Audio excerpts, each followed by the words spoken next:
Assalamualaikum. Bertemu lagi kita dalam sesi podcast yang dianjurkan oleh Champion FTKMP.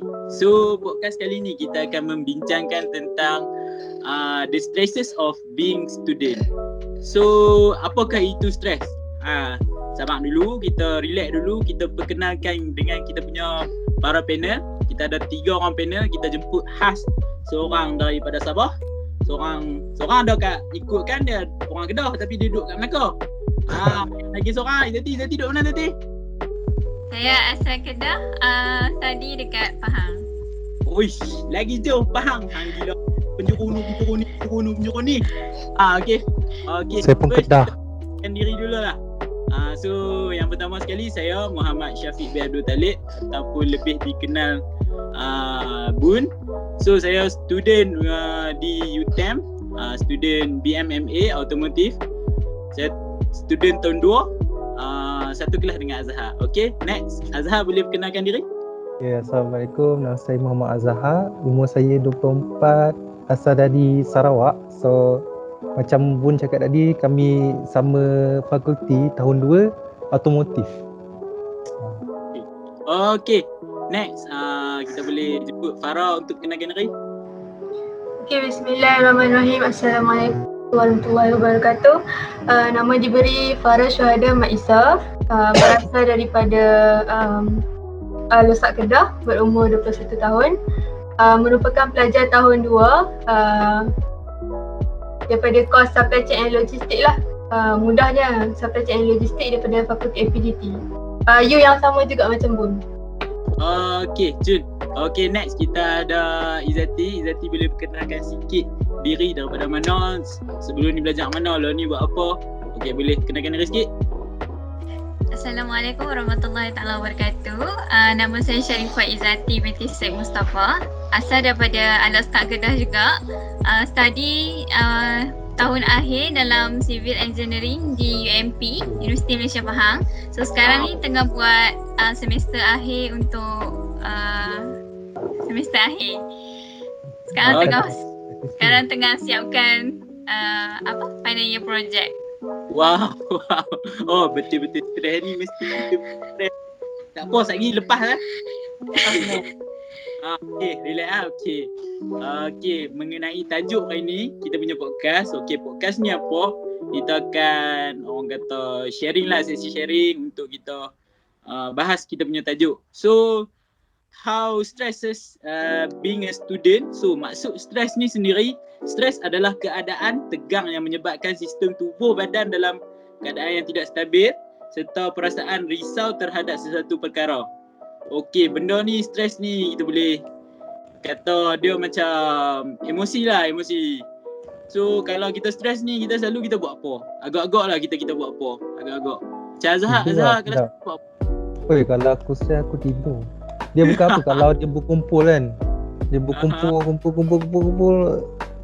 Dia jadi sedap kalau tidur. Okey. Kalau macam tu lah, boleh tak? Saya straight to the point lah. Azhar, bolehkah Azhar share sikit apakah jenis-jenis stres yang wujud dalam kalangan pelajar? Ya, Assalamualaikum. Terima kasih saudara Syafiq sebab dah jemput saya dekat podcast ni. Lepas tu tak lambat kot saya nak cakap selamat menyambut bulan Ramadan ni. Walaupun tak lama lagi nak habis, lepas tu selamat Hari Raya. So kalau nak cerita pasal stres ni, kita memang dari dulu lah stres kan. Memang start dari remaja lagi dah stres, umur 13 tahun dah stres, 15 tahun dah stres. Time tu memang dari kecil lah stres.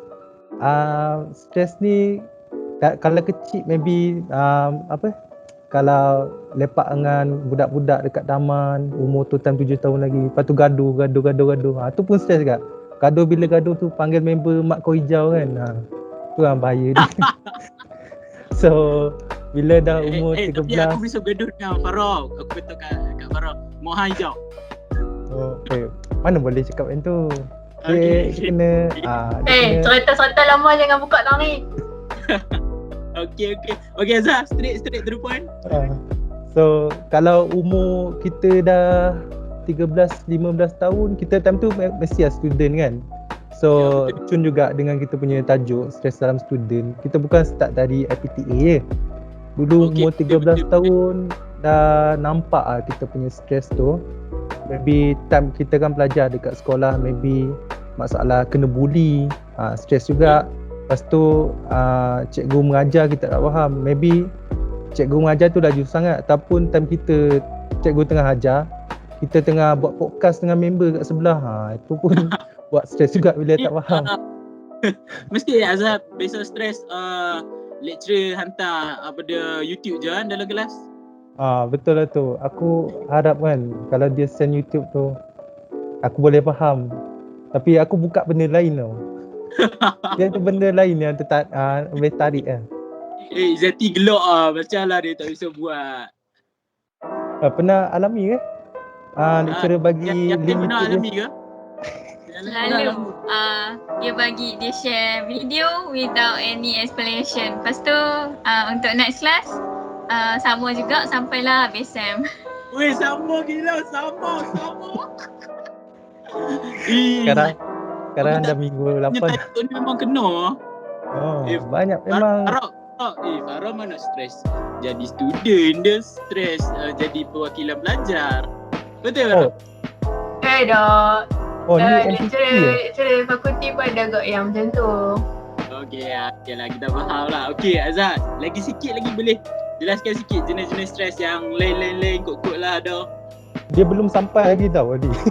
Oh tak sampai lagi ya? Okey, boleh.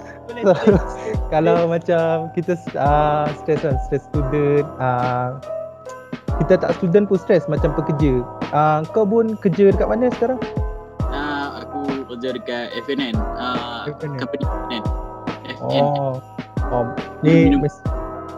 Ni mesti papa bunyi kan. Kalau Farah pula kerja tak sekarang? Kalau so far tak kerja. Semua tengah berkhidmat untuk mahasiswa yang stranded tak balik raya je. Farah berkhidmat untuk UTM.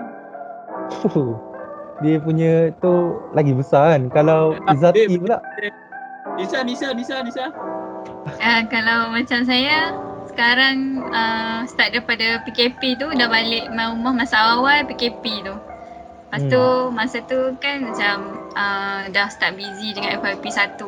So try nak develop stress tu slow-slow lah. So buat bakery, macam buat jual brownies.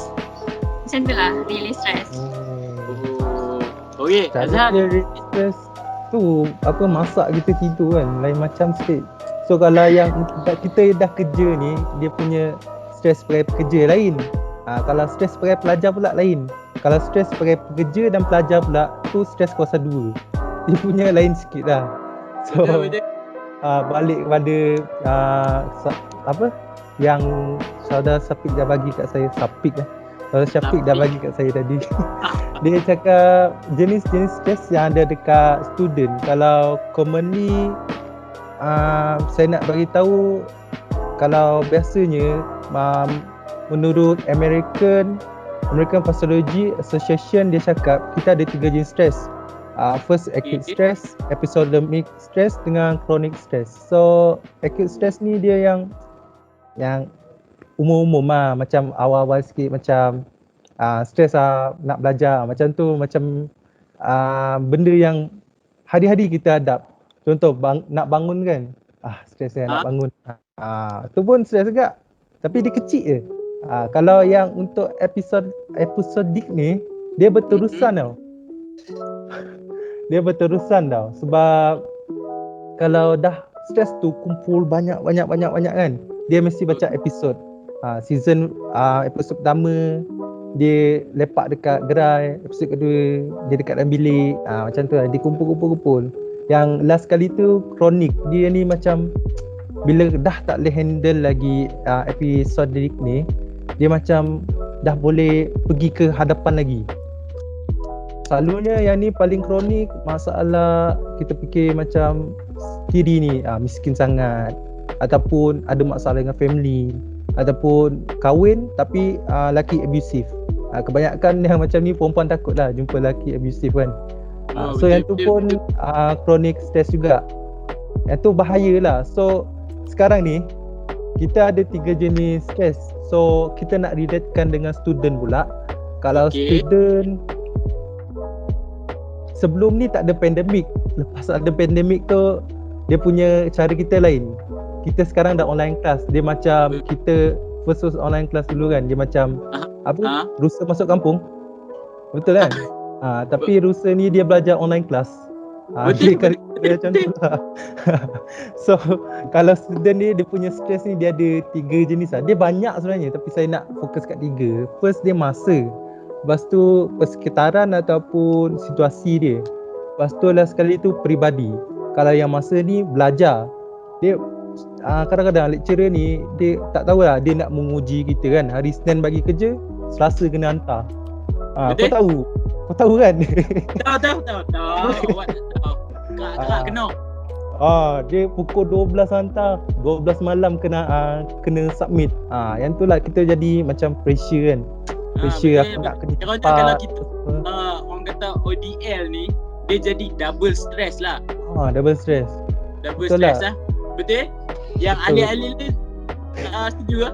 Kau Betul, okay setuju. Bagi ahli panel yang lain lah, pendapat sendiri. Kalau boleh nak online kelas ke nak face to face kelas?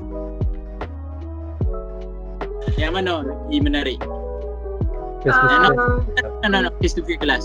Untuk pendapat Farah, opinion ni akan jadi subjektif lah sebab ada sesetengah orang dia lebih prefer untuk ODL sebabnya dia tak perlukan lab, dia hanya belajar teori. Tapi setengah orang sangat-sangat memerlukan physical class. Contohnya kita ada 2 situasi kat sini, Bun dengan Farah. Bun adalah fakulti yang memang hands on. Maksudnya fakulti yang perlukan lab, perlukan bengkel untuk dia belajar. Betul tak? Betul. Okay, macam Farah hanya belajar teori saja. Macam bila belajar teori, Farah still rasa macam aku perlukan physical class, tapi disebabkan pandemik sekarang ni, better kita elakkan dulu physical class. Kita go on dengan ODL. So dia berdasarkan situation juga. Betul. Saya pun selalu fikir macam tu sebab kalau saya dengan Bun kan automotif, sepatutnya kita orang TK teknologi kejuruteraan 60% amali, 40% teori kalau silap. So bila yang bengkel tu dia tukar di teori, sayanglah. Ibarat macam saya belajar kereta dalam YouTube je. So nanti keluar kereta kan, tayar dekat atas, bumper kat belakang, steering dia hilang. Dia macam tu lah. Tak apa. Doakan mana tahu belajar nanti boleh belajar dengan Tesla, boleh cipta Tesla sebiji. Okey tu. Kalau macam Zati kan civil kan. Bahaya juga tu. Boleh condong jadi menara pizza. Betul, macam contoh untuk Sam yang waktu pandemik first tu yang kita diarahkan untuk balik tu kan. Masa tu tengah ada lab yang memang melibatkan trafik, macam kena buat highway, jalan raya kan. So benda tu perlukan apparatus macam nak kena mix star apa semua kan, barang-barang yang kita perlukan daripada bengkel, daripada lab. So bila dapat tahu kata kena balik dan tak boleh masuk lab, dia jadi macam macam mana nak buat kan, macam mana nak belajar benda tu. Takkan nak ambil star proses proses tu kalau kita baca dan kita buat, dia lain tau. Dia punya pemahaman tu sangat lain.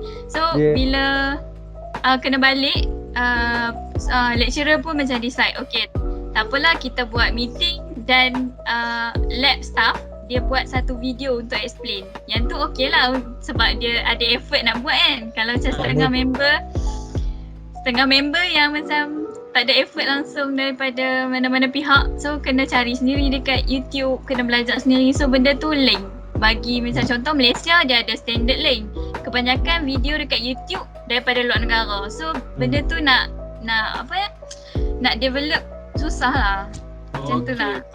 Dia ibarat macam lecturer bagi simulator bancuh air kan. Kalau laptop bancuh dekat betul-betul lain. Betul, dia punya proses tu. Proses. Dia bancuh air betul. Kita perlu air, kita perlu bahan-bahan dia tu, bahan-bahan tu betul. Tapi proses dia tu kita kena faham kan. Okey. Untuk next kita ada ahli bina yang kedua. Okey Azhar, okey ya? Boleh. Ini kita goreng ni, relax. Goreng. Kita ahli bina kedua kita ada Farah. Okey Farah, boleh cerita tak efek stres ni ke atas diri student dengan orang sekeliling? Boleh cerita sikit ya? Okey. Efek stres kepada student sendiri ataupun dia sendiri ataupun orang sekeliling kan. Okay, first of all Farah nak clear up kan adalah beza stres dengan depression. Sebabnya selalu orang akan confuse, aku depression ni padahal dia stres saja. Faham tak? Okay. So depression ni first of all, depression adalah mood disorder ataupun penyakit yang dia perlukan prescription ubat daripada doktor ataupun counselling daripada doktor sendiri. Okay, dia bukan perasaan tau depression ni, dia penyakit yang berlarutan yang memang kita kena consult doktor, kena makan ubat. Okay, stres pula adalah tekanan ataupun pressure yang maksudnya macam stres ni dia boleh datang ataupun dia boleh jadi bila kita terlibat dengan sesuatu insiden ataupun ada benda yang jadi kat kita. Contoh macam Azhar kata tadi, parents meninggal ke, Azhar ada kata kan, parents meninggal ke, ataupun macam ODL ni. ODL ni dia adalah salah satu penyebab stres tu lah. Okay. Tapi walaupun stres dengan depression ni dia adalah dua benda yang sangat-sangat berbeza, tapi stres ni dia boleh jadi pintu utama kepada depression kalau kalau kita tak belajar coping mechanism yang betul. Macam yang chronic stres tadi dia boleh betul. Depression. Maksudnya macam kita tahu kita stres tapi kita macam biar lama-lama kita akan jatuh kepada depression lah. So macamnya dia kira macam ni, kita akan stres dulu lepas tu baru kita depression. Tak semestinya. Ada orang hidup macam contohlah kita bagi situasi kat sini. Ada orang macam dia student tapi parents dia bagi duit kat dia, ada beasiswa, maksudnya dia hidup senang lenang tapi dia still ada depression. Sebab depression tu penyakit. Kita tak semestinya kita ada insiden yang jadi kat kita lepas tu baru kita depression. Tak, depression adalah penyakit. Benda tu genetik ke? Agak-agak Genetik kan? Yes. Macam, So kat sini macam kita tak boleh nak claim macam hang macam contoh ni situasi lagi lah, macam hang hidup okey, family okey, financial okey, study pun okey, tapi kenapa hang ada depression? Kita tak boleh nak question orang macam tu sebab depression ni dia adalah sakit mental yang sama juga macam sakit jantung, macam sakit-sakit lain, dia macam tu. Kadang-kadang mereka fikir macam kenapa aku lahir, dia tak minta pun kan. Betul, itu adalah depression. So macam jump into the second part adalah kesan stres kepada diri. Okay, kalau dari segi kesihatan, stres ni dia boleh memudaratkan kesihatan kita juga. Contohnya macam kalau dari segi mental, dia akan buat kita rasa anxiety. Dia akan buat kita rasa macam cemas sepanjang masa, kita bimbang, kita tak boleh fokus kerja. Itu daripada kesan mental lah. Lepas tu kalau dari segi kesihatan fizikal, stres ni dia bukannya stres dekat mental saja, fizikal pun boleh affected. Contohnya macam kalau hampa perasan masa hampa tengah stres, hampa mungkin akan rasa kekejangan, maksudnya kita akan rasa masa kram tu dengan lebih kerap. Masa kram. Macam contoh tiba-tiba kita kena relax kan, tiba-tiba masa kram. Tarik berkarung lah, kalau orang kena tahu tarik berkarung tu apa. Dia tengah relax, lepak-lepak dengan member dia. Itu boleh jadi faktor yang terjadi sebabkan stres lah. Contohnya ingatkan gaut tu member. Tak semestinya. Macam contoh kita rasa macam sakit tengkok, sakit bau sebab stres lah tu. So macam selain daripada tu macam selalu migraine ataupun sakit kepala, insomnia, tak cukup tidur ataupun terlebih tidur, darah tinggi. Tak semestinya darah tinggi, tak semestinya. Darah tinggi itu kalau macam kita memang dah ada history penyakit tu, itu boleh jadilah. Oh. Lepas tu kalau dari segi mental lagi satu, kita akan hilang daya fokus macam tadi. Lepas tu kalau macam orang perempuan, contoh ni minta maaf lah, contoh orang perempuan kalau dia tengah haid, tengah dalam fasa haid, dia akan mudah tukar emosi dia, faham tak? Sekejap marah, saat sedih, saat macam dia happy.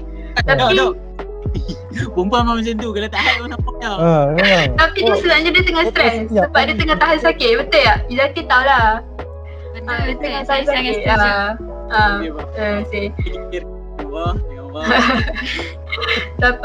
Tapi selain daripada impak negatif stres dekat diri sendiri, stres juga boleh bagi impak negatif dekat orang sekeliling kita. Contohnya dia akan menimbulkan konflik dalam hubungan. Konflik dalam hubungan ni tak kira lah dengan siapa pun, dengan roommate ke, dengan housemate ke, dengan kawan-kawan, dengan lecturer, even dengan classmate, dengan family pun boleh jadi. So macam sebab apa kita kena belajar coping mechanism stres ni? Sebab untuk elakkan benda-benda yang Farah sebut tadi tu lah. Terutama je hubungan kita dengan orang sekeliling. Sebabnya kita nak hidup lama dengan orang lain, kita nak hidup lama dengan family kita. Bila kita tak belajar coping mechanism yang betul, benda tu akan lead kepada yang lebih severe. Contohlah kalau kita tengah stres, mak kita tanya je, mak kita macam jom makan, kita marah, tak mau. Lama-lama macam mak kita pun terasa hati, kita pun ego tak mau minta maaf. Macam tu lah. Bila dia sebab tu yang kita tak mau. Stres ni. Okey. Ada lagi ke? Itu saja. Yang tiga. Banyak. Wow. Okay, kita next kan ke arah kita punya panel yang ketiga. Ya, itu Zati. So, Zati, macam mana nak atasi masalah stres ni kalau bagi seorang student? Kalau cara nak atasi ni banyak. Macam setiap orang tu dia ada cara tersendiri lah kan. So kalau macam kita ni Zati bagi sebagai Zati seorang pelajar Muslim lah. So first kali kalau stres tu jangan kita just letakkan diri kita sendirian dulu. Sebab macam kita kena isolate dulu dalam otak kita ni, apa yang jangan serabut sangat, yang mana satu yang nak kena settlekan dulu. So yang mana lagi penting, macam kita nak kena susun dulu benda tu. Tapi kan kalau betul gak lah dia cakap tadi, jangan terlalu isolate. Kadang-kadang kalau ikutkan cakap pakai perubatan kan, contohlah Syafiq dia stres, dia terperap dalam bilik kan. Kadang-kadang jin ni dia suka kacau tau, dia usik-usik cakap Syafiq buka lah benda tak bukan macam tu. Betul sebab okey habiskan dulu. Kadang ada gak jin yang datang, dia munculkan diri, lepas tu dia nak jadi pendamping kita kan. So tu bahaya gak tak boleh isolate-kan diri sangat. Kalau ikutkan tu, kalau doktor pun dia tak bagi kita asingkan diri waktu tengah dalam stres. Sebab dia takut macam kita tengah dalam keadaan yang tak stable dan senang untuk dipengaruhi dengan benda-benda yang luar daripada akal kita sedar. So maksud isolate tu macam kita cuba untuk kurangkan kurangkan waktu busy, faham tak? Macam jangan, kalau macam contoh kita tengah stres tu, kita terlalu pack, jadual kita terlalu pack, so slow down sekejap dan susun balik apa yang buatkan kita stres, yang mana yang lagi penting, yang mana tak penting tu kita just stop kejap dan buat yang mana penting dulu. Time arrangement lah penting. Time arrangement. Lepas tu bila kita dah tahu dah yang mana satu lagi yang perlu diuruskan, so lagi penting. As a Muslim kita sendiri tahu apa yang patut kita buat kan. So sebagai seorang Muslim tu kita tahu apa yang kita patut buat. So kita buat dulu yang penting, yang paling penting, dan insyaAllah yang lain tu akan datang slow. So kalau macam contoh untuk kawan yang non-Muslim pula, mereka pun ada cara mereka macam untuk mereka punya cara untuk tenangkan diri apa semua kan. Betul. So sebagai student lah, kalau macam contoh kita terlalu banyak sangat assignment, try lah slow talk dengan lecturer. Cakap kan, sebab kita pun ada lecturer live. pun manusia. Betul. Lecturer pun Saya pun manusia. nak raya. Betul. Macam Zati sendiri, esok submission untuk assignment. Memang dia macam saja bagi. Dia cakap, oh saya tengok awak macam boring je, apa kata saya bagi assignment hantar sebelum raya. Baiklah dia. Ya. Dia bagi tahu Saya terus. suka. So benda tu macam dia ni tak faham ke student pun nak raya apa semua kan. Tapi sebabkan dia pun manusia, kita try WhatsApp dia, cakap bagi tahu lah elok, kenalkan diri. Lepas tu cakap saya ada masalah sekian, boleh tak kalau saya nak minta untuk late submission, saya minta maaf sebab ada urusan yang tak dapat saya nak elakkan.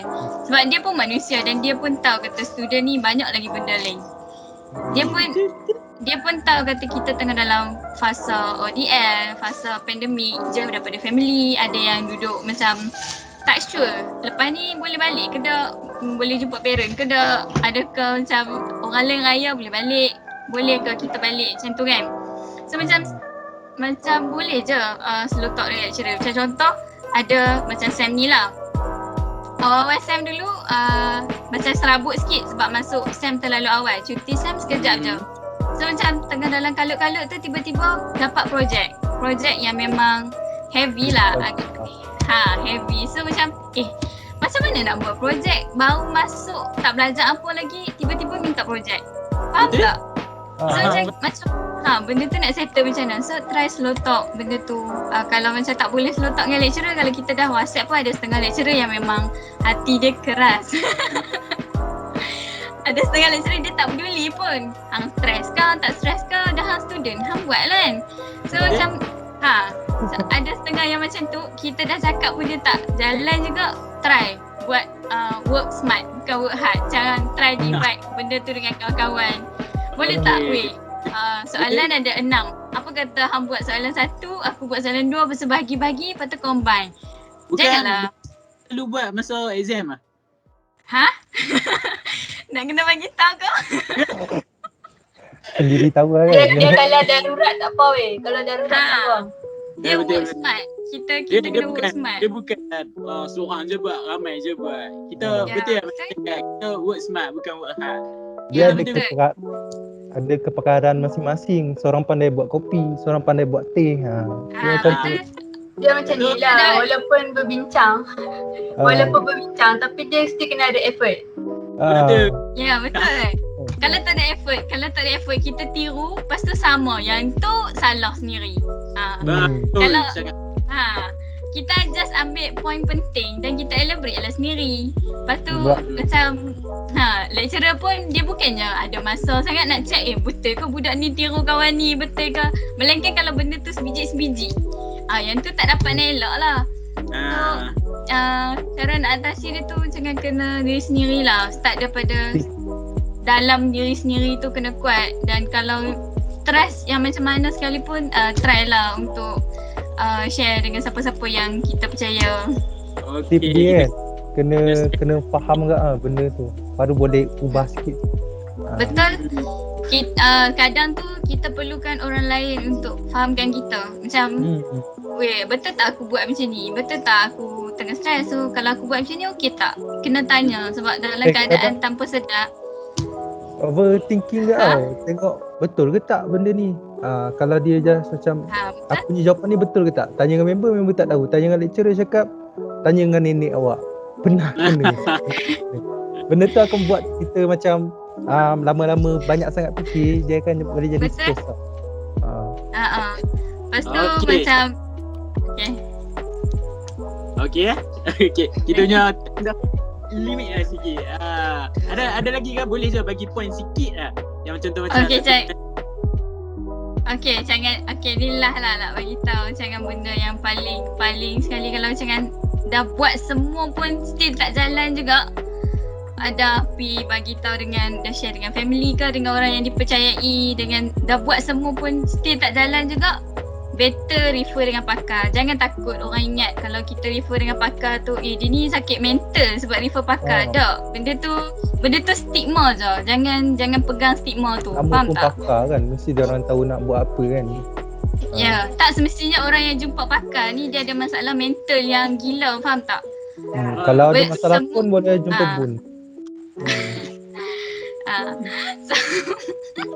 So tak ada benda yang tak boleh selesaikan. So kita just perlukan masa dan masa untuk bagi benda tu reda. Okay, good. Okay ya, Cun lah. Okay, Okay. semua lebih dari kita. Last kali lah, minta maaf sebab kita ejen-ejen sikit kan. So, saya sendiri Syafiq daripada Persatuan Champion FTKMP berterima kasih kepada ahli-ahli panel saya sebab meluangkan masa walaupun ada yang busy pun semua. So, terima kasih. InsyaAllah jangan risau. Siapa yang nanti kalau kita balik UTM, saya belanja McD. Macam pada Izzati yang duduk belah-belah ni kan. Tak apa, nanti kita jemput. Jangan risau. McD Belanja gambar on. McD. Okay ya? Ya lah, kalau tak mau McD tak apa, benda lain pun bagi tahu lah. Jangan risau. Boleh. Okay. Okay, Cun. Bye. Terima kasih. Terima kasih. Bye. Terima Sorry kasih kalau ada semua. salah-salah. Bye. Bye.